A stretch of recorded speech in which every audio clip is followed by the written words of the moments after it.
Welcome to this recorded webinar on optimum nutrition for fertility. Without a doubt, nutrition is key to laying down the foundations for fertility and for healthy pregnancy. Optimum fertility requires a holistic approach. So I want you to visualize your body as a whole, all systems working together for balance.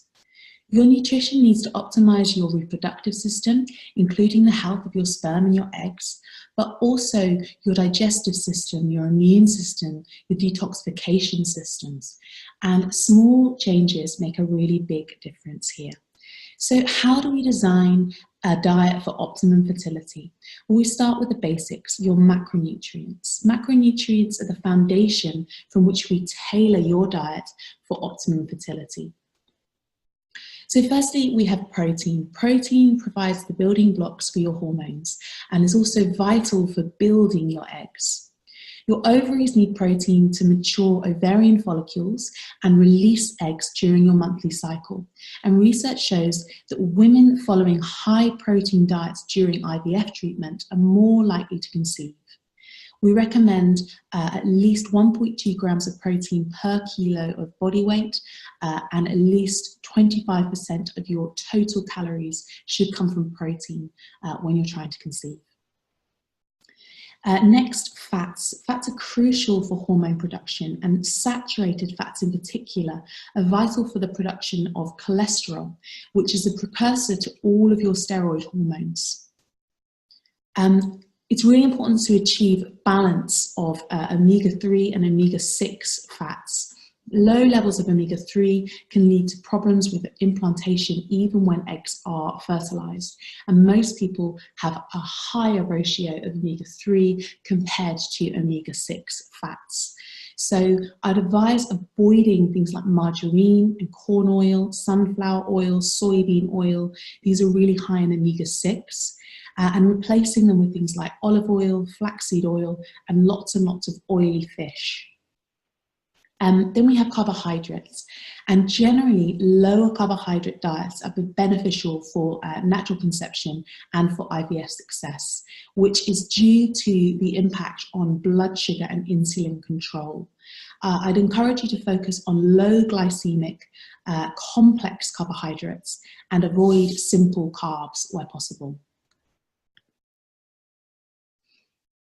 So after macronutrients, we have micronutrients. Most people do not get sufficient micronutrients in their diet. In fact, the most recent UK National Diet and Nutrition Survey showed that 9 in 10 women did not meet their lower reference nutrient intake for magnesium, iodine, zinc, calcium, vitamin A, or iron. While supplementation has its place, eating a colourful, varied diet is definitely the most effective way to increase your micronutrient consumption, and we'll talk about how to do that a little bit later on. First, let's talk specifically about which micronutrients are particularly important for fertility diets. So first of all, vitamin D, definitely one of the most important nutrients for fertility. High levels are present in follicular fluid that nourishes the developing eggs in the ovaries. And women with low vitamin D have increased likelihood of implantation issues. Low levels of vitamin D are also linked with polycystic ovary syndrome, obesity, and diabetes, which, as we know, are 3 leading contributors to female infertility. Vitamin D is equally important for male fertility. Low levels are linked to male sex hormone imbalance and poor sperm quality. Now, vitamin D primarily comes from the sun, so if you're living in the northern hemisphere, it's likely that you're not getting sufficient amounts. So it's definitely worth having your vitamin D levels checked. Your GP can do this for you, and it's probably worth taking a vitamin D supplement. Next, we've got vitamin E, really important for encouraging the thickening of the womb lining, and also vitamin D has been shown to improve sperm development and motility.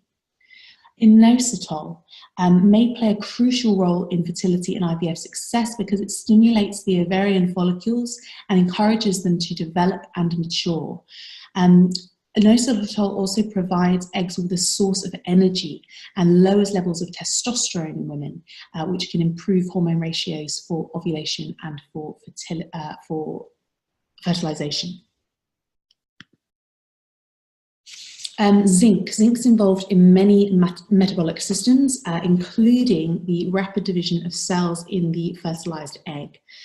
Relatively high concentrations are also found in semen, indicating that it's really important for sperm development and motility. Selenium is an antioxidant mineral, meaning that it protects against free radical damage. Selenium helps the sperm tails to have a good, strong swiping action, and one study showed a 10% increase in the chance of becoming pregnant with selenium supplementation in IVF couples. Again, selenium is something that's typically quite depleted in our soils, so a lot of couples in the Northern Hemisphere are struggling with selenium levels. Magnesium is really our relaxation mineral. It helps to maintain smooth peristaltic motion, and that's what pushes the egg along the fallopian tube after ovulation, improving the chances of conception. And then we have iodine. Iodine deficiency is linked with early stage miscarriage and is also very involved with the functioning of the thyroid gland. And again, iodine deficiency is really on the rise, particularly in the UK. So one of the most common questions that I'm asked is there anything that I can do to improve the quality of my eggs? Now, whilst it's true that you're born with all the eggs that you'll ever have, the quality of your eggs is not fixed. The environment that you create for your developing eggs is crucial when it comes to making sure that they're genetically as healthy as they can be. So age is, of course, the biggest factor affecting egg quality, but really that just means that if you're older, you need to feel that you're doing everything possible through lifestyle and through nutrition. Now, it takes approximately 150 days for eggs to mature within their ovarian follicles, which means that if you start changing your diet today, the impact will be most significant on the eggs that your body's maturing for release in around 4 months' time. And that's why, you know, it's important to be realistic with dietary regimes and lifestyle regimes, and give yourself enough time. So typically we ask for sort of 3 to 6 months as a minimum to really start making a difference. So what do eggs need? Well, the key kind of fuels are low GI carbohydrates, inositol, and coenzyme Q10. We also need for healthy eggs an abundance of omega-3 fats and polyunsaturated fatty acids. One of the real issues I have around fertility nutrition and the advice that's given out is that women are often told that they need to lose weight in order to fit the kind of the BMI brackets and improve their chances of conception. But the way that they're encouraged to do that, typically, particularly if they're using popular diet models, is by having a low-fat diet, reducing the fats, switching to low-fat products. And actually, it's those fats, particularly the healthier fats, that are really, really crucial for egg quality and egg development. Protein's a building block for all the cells in your body, and eggs are absolutely no different. And then certain micronutrients as well, which we've just kind of touched upon. And also antioxidants. So the aging of cells is the result of free radicals, that goes for all cells in your body. And free radical damage is to an extent natural and unavoidable, but it's very much accelerated by poor diet, by smoking, by drinking, and by exposure to pesticides and chemicals. So we can avoid the extent of free radical damage by increasing our intake of antioxidants, and these are natural compounds that neutralize free radicals, and primarily they're coming from colourful fruit and vegetables and also culinary herbs. Okay, now let's talk about sperm health. So unlike women, men are manufacturing sperm all the time, which means that the diet that you're eating will have a really direct impact very, very quickly. The food that men eat will influence the total number of sperms, sperm count, their physical attributes, their ability to move properly once ejaculated, so the motility, and also the integrity of their DNA. A few specific nutrients that are really important for improving sperm health are certain proteins. So arginine means amino acid, it comes from protein, and it helps to ensure good sperm morphology, reducing the number of abnormal sperm. And really good sources are pork, chicken, salmon, so largely animal-based sources. We've got carnitine, which is a significant energy source for sperm. It's been shown to increase the sperm count, motility, and straight swimming ability. And again, it's red meat, fish, and poultry that are really good sources. So don't feel like you have to go on a vegetarian diet or a vegan diet. It's more about the quality of the animal products that you are eating. Vitamin C and coenzyme Q10 are known to improve sperm count. Vitamin C rich foods are kind of colourful fruit and vegetables, and coenzyme Q10 rich foods are generally fattier foods, particularly shellfish, any kind of oily fish, lots of nuts and seeds, and there's a good amount in chicken as well. Vitamin E reduces chromosomal damage within the sperm, and that's because of its antioxidant ability. And it's been shown to improve the sperm's ability to penetrate the egg membrane. That's because the type of healthy fat in vitamin E, which is a fat-soluble vitamin, improves the integrity of the skin cells. And then we've got lycopene as well. That's the compound that gives fruit and vegetables that red pigments, so tomatoes, red peppers, and other red fruit and vegetables. Sperm just seem to thrive really well on a diet that's rich in lycopene. So nourishing your digestive system is just as important as eating specific nutrients for egg and sperm health, because your gut health is really the cornerstone to your entire well-being. And all the good advice in the world about the foods that you should be eating to optimize fertility would go very much undermined if you didn't have good gut health, as you just simply won't be able to absorb those nutrients effectively. Poor gut health triggers inflammation and produces more of those free radicals that are damaging the eggs and the sperm. And also the ability of your gut lining to absorb nutrients, the proper release of enzymes to break down the food, and the ability to pass weight are also really, really important aspects of gastrointestinal or gut health. So I want you to be able to recognize if your gut health or your digestive health is compromised in any way.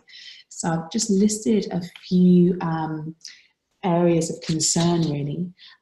Most of you can probably relate to some of these. We've got constipation, diarrhea, IBS, bloating, so gastrointestinal symptoms are very common. Also lethargy, mood swings, acne or dull skin, and food intolerance. It's vital to enhance your gut health to improve your chances of natural conception or IVF success. So if you relate to any of these symptoms, I'd really recommend popping over to my website and downloading. I've got a free digestive wellness guide that walks you through this in a bit more detail and helps you understand kind of why these issues might be occurring and what you can do about them. But a few just quick tips now. Don't eat late in the evening. It's really, really difficult for your digestive system to function late at night. Try and avoid high sugar foods and drinks. It's because these are very inflammatory in your digestive system. Eat fermented foods. These are foods that can naturally contain beneficial bacteria, which aid detoxification and digestion of nutrients. Try to eat slowly and mindfully. You're really doing yourself a disservice if you're chomping down food really, really quickly, because so much of the digestion process actually really begins in your mouth, and breaking down the food particles as much as possible, and just not being stressed when you're eating, because that diverts energy away from the digestive system. And eating gut repairing foods rich in collagen, rich in amino acids, and gelatin. And those are all really important foods for fertility anyway. I get asked a lot about the power of nutrition to help when you have an underlying condition that affects your fertility. And we don't often think about nutritional adjustments being able to target specific fertility conditions. But in fact, tailor-made nutrition programs can be amongst the most effective treatment for conditions like polycystic ovary syndrome, which is a metabolic syndrome, endometriosis, and thyroid problems as well. So if you have an underlying condition that's affecting your fertility, I'd really recommend getting in touch with a good nutritional therapist or functional medicine practitioner who can help you with those. There are certain foods that should really just be avoided as much as possible while you're trying to conceive. I'm sure you're aware of most of these, but trans fats, so these are fats that have been heated, things like margarines, like oil that's been heated to a very high temperature to make it solid at room temperature. The fats have been damaged, and so they really increase inflammation, they can also disrupt insulin function in the body, which has an impact on progesterone levels. So try and avoid trans fats as much as possible and stick to natural, healthy fats. Caffeine, there's lots of studies done on caffeine, and women consuming 5 cups of coffee daily during IVF treatment were half as likely to become pregnant on one major study. So it doesn't mean you can't have any caffeine at all, but I'd really consider limiting that, cutting down on the caffeine that you're having. Low or no fat foods. The main reason for this is that they lack the fat soluble nutrients that are so very important for fertility. So vitamins A, D, E, and K. Once you remove the fat from foods, you remove those nutrients as well.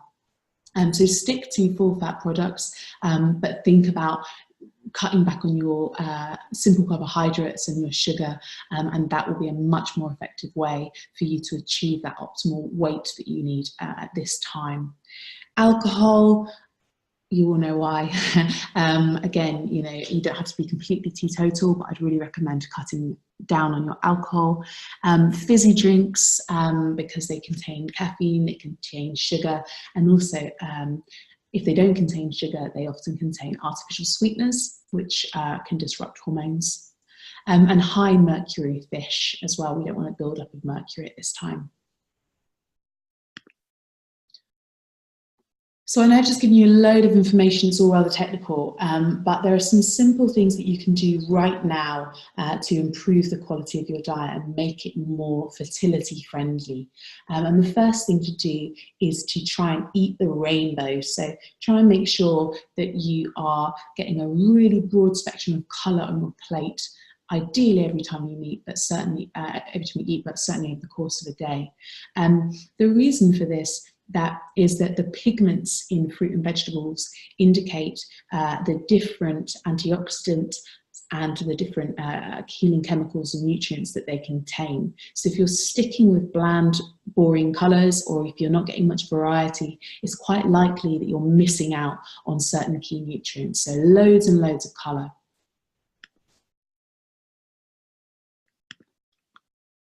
Sorry, my slide's gone funny.